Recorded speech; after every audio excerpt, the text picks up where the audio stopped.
नमस्ते साथीहो, के छ खबर? सन्चै हुनुहुन्छ? आज एकदम अर्ग्यानिक फार्मिङ है, भेजिटेबल्स एकदम अर्ग्यानिक बिना केमिकलको भेजिटेबल्सहरू देखाउन गइरहेको छु। अनि हजुरहरूलाई एकदम यस्तो छ नि, गोवामा तपाईको हरेक चीज एकदम त्यस्तो केमिकल युज नगरेर बनाएका चीजहरू।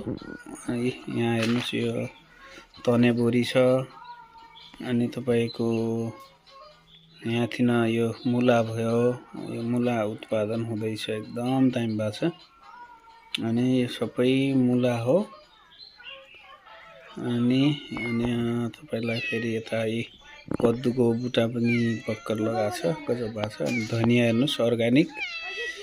अनि यता लाल भाजी भयो। अनि जिरे खुर्सानी कसलाई मन पर्छ कमेन्ट गर्नु होला। अनि तपाईको भुइँ कटर पनि यहाँ उत्पादन एकदम राम्रो भएको छ है। हजुरहरूलाई कस्तो लाग्छ कमेन्ट गर्नु होला है त।